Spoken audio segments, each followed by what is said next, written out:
So women, I tried to get everything out of the way up front to spend a little bit more time on this.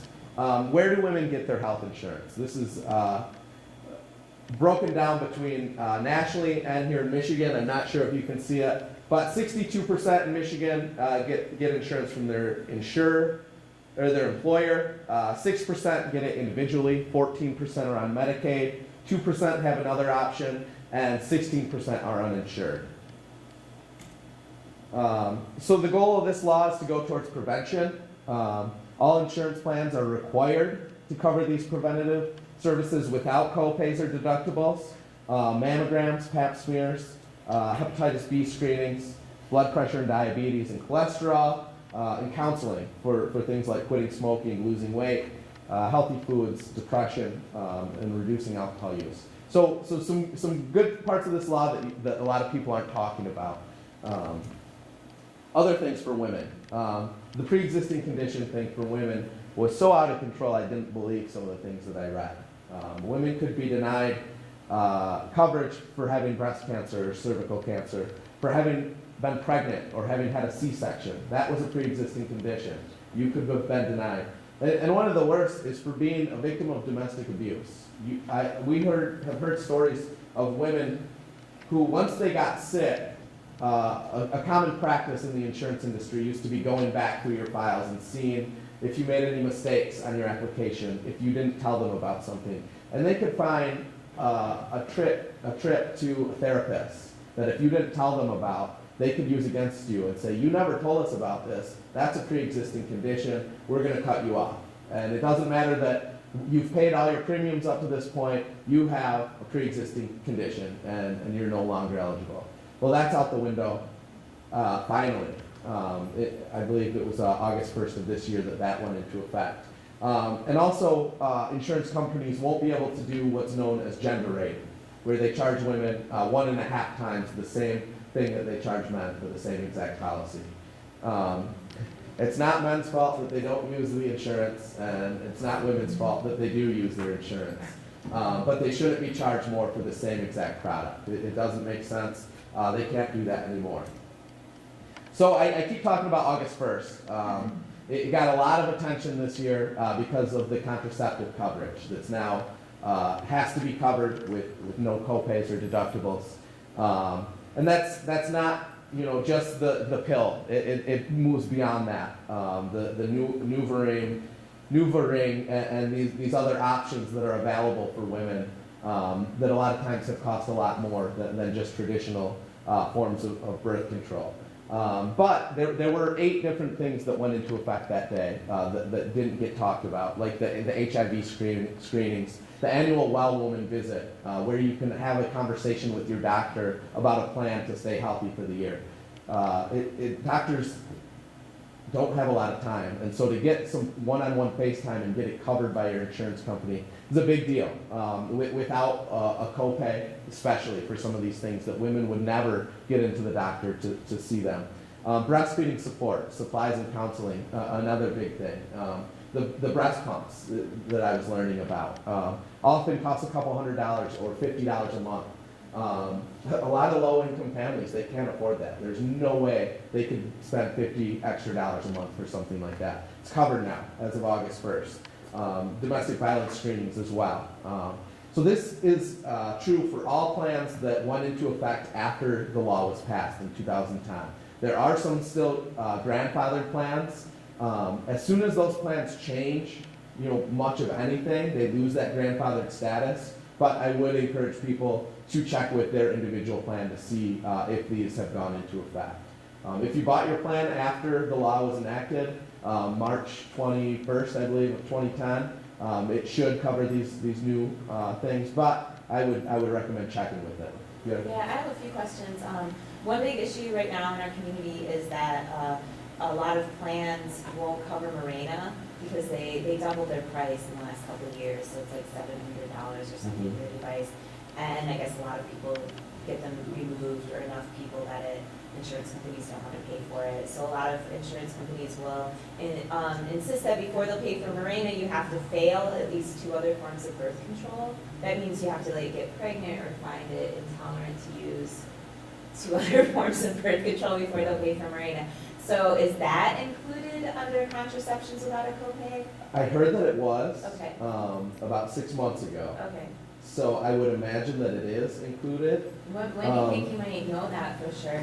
Like, would you be able to? I could try to Help. do some research. Yeah, help let If me you know. can email me after this, I Yeah. can try to, I have cards and stuff, so we can talk about that after. Okay. I can Because check there's a with big some. problem, Marina. And then the other thing would I be, have a quick, Marina is what? it's an IUD that has progesterone. Okay. So it's, yeah.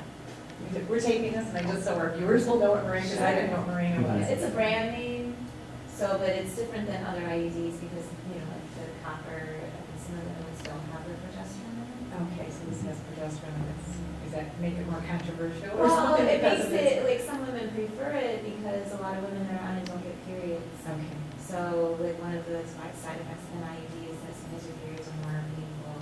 okay. So that kind of takes, like, someone really like that side of, not having a period with IUD.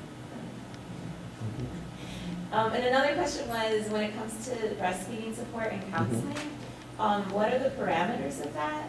I'm asking that because, there isn't a lot of, there aren't a lot of services for lactation consultant, like, I think there's one certified lactation consultant in our entire county that I'm aware of. So if that became the case, then we would have this huge, gap in services. Right. So what's being done about that? I can't tell you, Okay. exactly what's being done. I know across the board, there's gonna be a small shortage, especially with Medicaid patients. Not a lot of doctors are taking new Medicaid patients right now. There's things in the law that, up reimbursement rates to Medicaid doctors, so to try to get them to see more patients. I'd imagine there are things like that, Right, but if there's as one, well. she can only see so Right, many, she because can we only can't see. make her work 24 hours a Right. day, I mean, she's just one Right. person. So, I mean, when there was talk about the Affordable Care Act, like, there was funding within it to Mhm. expand the workforce. Right. The healthcare. Yeah, there definitely is.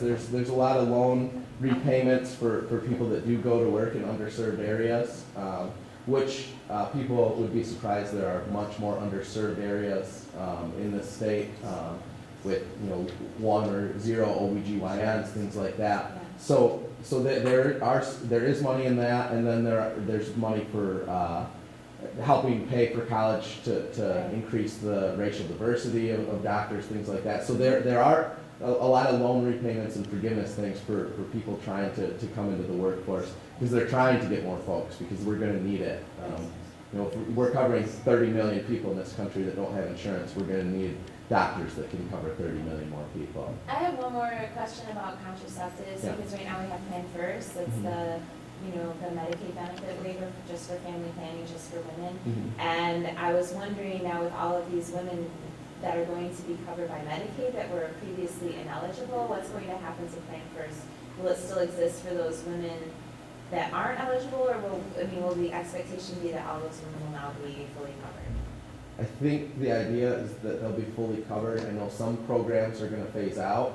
Yeah, so Um, Plan First might be one of it- those. it programs might be that one of them. phases out. Yeah, I don't know for sure though, Right. because there's a lot of, like, I know, we're gonna keep, the children's insurance program here in Michigan for a few years, just Right. because it has been so successful. We don't wanna, just end that, but, that's again, a program that could be phased out in the long run, if this works the way it should.